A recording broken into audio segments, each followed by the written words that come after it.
और चलिए दर्शकों, अब आपको कल लाल किले से जो पीएम मोदी ने बयान दिया था वो सुनवाते हैं।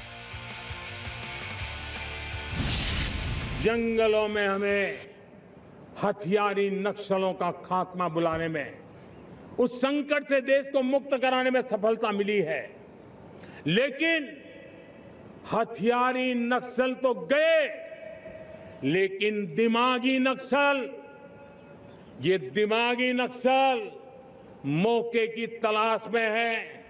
हिंसा अराजकता के वो रास्ते खोज रहे हैं, समाज को गलत राह पर घसीटने के लिए भांति भांति के दांव कर रहे हैं।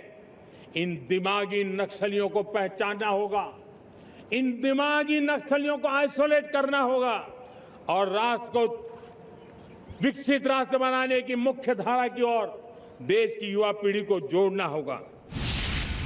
तो दर्शकों, आपको बता दें कि प्रधानमंत्री नरेंद्र मोदी ने कल ये बयान दिया था। अब आपको बताते हैं कि पीएम मोदी ने ये बयान जो है वो क्यों दिया था।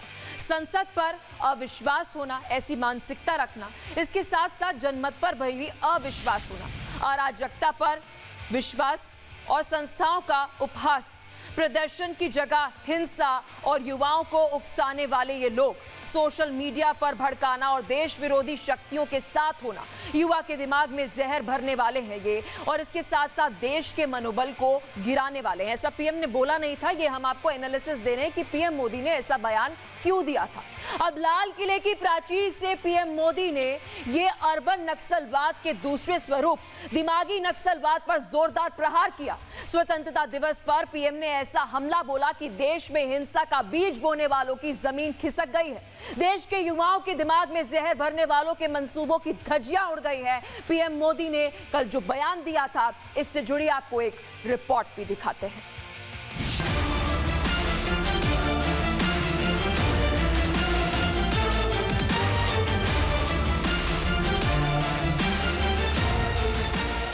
हथियारी नक्सल तो गए, लेकिन दिमागी नक्सल मौके की तलाश में है।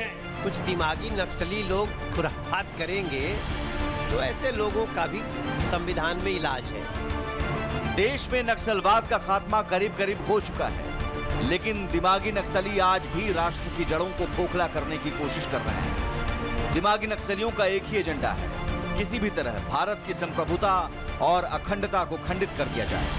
इसलिए 80वें स्वतंत्रता दिवस के मौके पर प्रधानमंत्री नरेंद्र मोदी ने लाल किले की प्राचीर से देश को दिमागी नक्सलियों से सचेत कर दिया।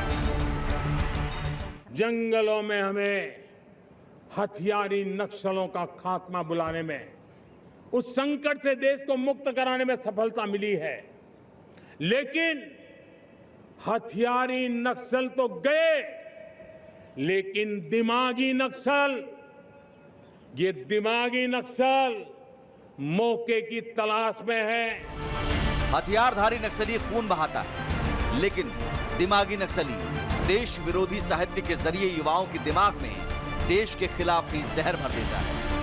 आप भी दिमागी नक्सलियों की पहचान कर ही लीजिए।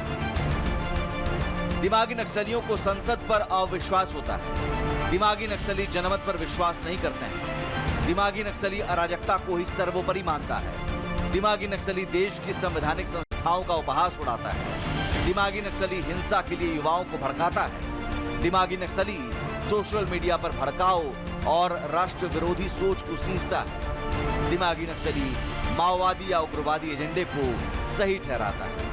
हिंसा अराजकता के वो रास्ते खोज रहे हैं, समाज को गलत राह पर घसीटने के लिए भांति भांति के दांव कर रहे हैं। इन दिमागी नक्सलियों को पहचानना होगा, इन दिमागी नक्सलियों को आइसोलेट करना होगा और राष्ट्र को विकसित राष्ट्र बनाने की मुख्य धारा की ओर देश की युवा पीढ़ी को जोड़ना होगा। साल 2013 तक देश में 182 से ज्यादा जिले ऐसे थे जहां नक्सली हर रोज धरती को लोगों के खून से लाल करते थे। पैरामिलिट्री फोर्स के जवानों और पुलिसकर्मियों को निशाना बनाया जाता था। लेकिन मोदी सरकार की सत्ता में आने के बाद नक्सल मुक्त भारत का ब्लूप्रिंट बनाया गया और नक्सल मुक्त भारत की तारीख तय की गई 31 मार्च 2026। बड़े स्तर पर अभियान चलाकर सरकार ने लक्ष्य को हासिल कर लिया। आज नक्सलवाद देश के महज 10 से 12 जिलों तक सिमट कर रह गया। नक्सल मुक्त अभियान के तहत सैकड़ों नक्सली या तो मारे गए या फिर सैकड़ों ने हथियार डाल दिए, लेकिन इस बीच दिमागी नक्सलियों ने पैर पसारने शुरू कर दिए। ये दिमागी नक्सली कौन है जो वंदे मातरम रोकने की कोशिश करेंगे? अरे भैया, अब किसी के रोकने से वंदे मातरम नहीं रुकेगा। आज की जो भी युवा पीढ़ी है उसको ये याद रहना चाहिए कि लाल किले पे आज पहली बार पूरा वंदे मातरम बजा है, और अब इसके बाद भी कुछ दिमागी नक्सली लोग खुराफात करेंगे तो ऐसे लोगों का भी संविधान में इलाज है। दिमागी नक्सलियों का सबसे बड़ा हथियार सोशल मीडिया है। दिमागी नक्सली सोशल मीडिया पर असंतोष पैदा करने की कोशिश करते हैं। संसद से पास कानून के खिलाफ आधा सच फैलाकर लोगों को गुमराह करते हैं। पाकिस्तान प्रायोजित प्रोपेगेंडा को मैसेजिंग टूल के जरिए लोगों तक पहुंचाते हैं। शैक्षणिक संस्थानों के छात्रों को भ्रमित करने के लिए एजेंडा चलाते हैं। छुपकर नेटवर्क बनाने, फंडिंग जुटाने और गुप्त एजेंडा चलाने की कोशिश करते हैं। लेकिन दिमागी नक्सलियों के एजेंडे को पूरी तरह ध्वस्त करने के लिए मोदी सरकार ने भी तैयारी कर ली है। प्रधानमंत्री मोदी ने देश के युवाओं को सही दिशा में ले जाने के लिए आज 3 बड़े ऐलान किए। अगले 1 साल में 1 करोड़ युवाओं को एआई स्किल ट्रेनिंग दी जाएगी। युवाओं को फ्री ऑनलाइन कोचिंग भी दी जाएगी। स्पोर्ट्स टैलेंट हंट के तहत भी 5 से 15 साल के बच्चों को ट्रेनिंग दी जाएगी। दिमागी नक्सली युवाओं के दिमाग को डिस्टर्ब कर भारत की लोकतांत्रिक संरचना को संक्रमित करना चाहते हैं, तो मोदी सरकार युवाओं के दिमाग को एआई से लैस कर विकसित भारत के विजन में शामिल करने की तरफ बड़ा कदम बढ़ा रही है। Bureau report, Republic Bharat. और चलिए अब कांग्रेस से जुड़े एक और विवाद की अपडेट देते हैं। वंदे मातरम, वो गीत जिसने आजादी की लड़ाई में देश के करोड़ों लोगों में जोश भरा, उसी वंदे मातरम को लेकर कांग्रेस घिर गई है। कांग्रेस मुख्यालय से ऐसी तस्वीरें सामने आई है जिसने साफ दिखता है कि झंडारोहण के बाद वंदे मातरम शुरू हुआ और 2 छंद पूरे हुए, लेकिन तीसरा छंद शुरू होते ही सोनिया गांधी वंदे मातरम को रोकने के इशारे करती है। वहीं राहुल गांधी भी पूरे वंदे मातरम के पक्ष में नहीं दिखाई दिए।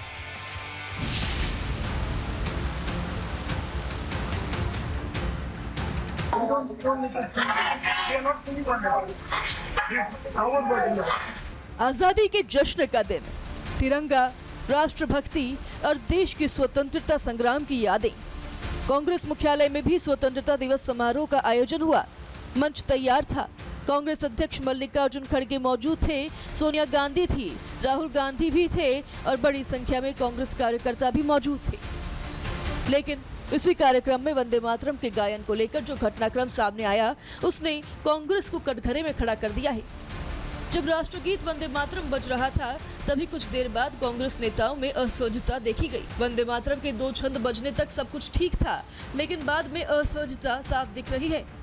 कांग्रेस नेता शुरू के करीब 55 सेकंड तक राष्ट्रगीत को गा रहे थे, लेकिन इसके बाद भी जब यह बजता रहा तो राहुल गांधी, मल्लिकार्जुन खड़गे और सोनिया गांधी असहज दिखाई दिए। राष्ट्रगीत बजता रहा, लेकिन कांग्रेस के बड़े नेता चुप हो गए। इस कार्यक्रम के वीडियो में दिखाई दे रहा है कि मल्लिकार्जुन खड़गे और सोनिया गांधी के बीच कुछ बात होती है। सोनिया गांधी थोड़ी असहज दिखी और मल्लिकार्जुन खड़गे से उनकी कुछ बात हुई। इसके बाद एक कांग्रेस कार्यकर्ता को बुलाकर दोनों नेताओं ने कुछ कहा।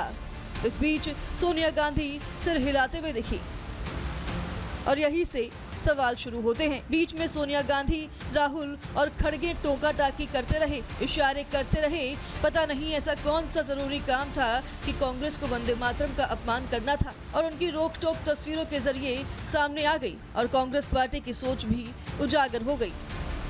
वहीं वंदे मातरम के गायन के बाद राहुल गांधी की बातचीत पोडियम के माइक में रिकॉर्ड हुई है। राहुल गांधी साफ साफ कह रहे हैं, वंदे मातरम गाने की जरूरत नहीं है।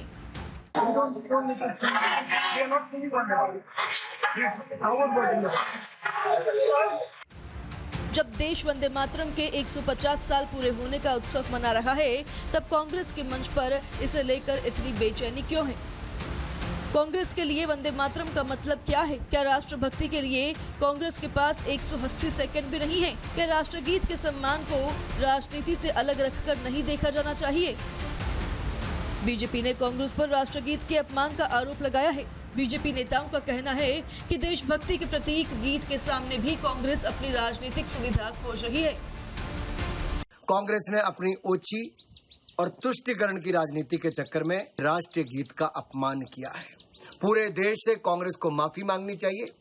जब राष्ट्रगीत गाया जा रहा हो तब हर भारतीय से अपेक्षा होती है कि वो पूरे सम्मान और अनुशासन के साथ खड़ा रहे, लेकिन कांग्रेस मुख्यालय में जब वंदे मातरम के मूल स्वरूप को गाया जा रहा था, जिसे जवाहरलाल नेहरू जी ने खत्म कर दिया था, हटा दिया था, उसके गाने पर राहुल गांधी जी, सोनिया गांधी जी और खड़गे जी स्पष्ट रूप से असहज दिख रहे थे।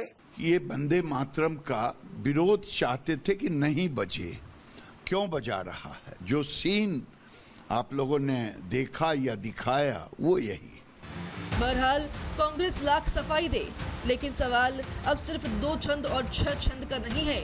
सवाल उस सोच का है जो वंदे मातरम जैसे राष्ट्र भावना के प्रतीक को भी अपने हिसाब से परिभाषित करने लगे। आखिर वंदे मातरम किसी एक पार्टी की मिल्कियत तो है नहीं, ये उस भारत की विरासत है जिसके लिए लाखों लोगों ने आजादी की लड़ाई लड़ी है।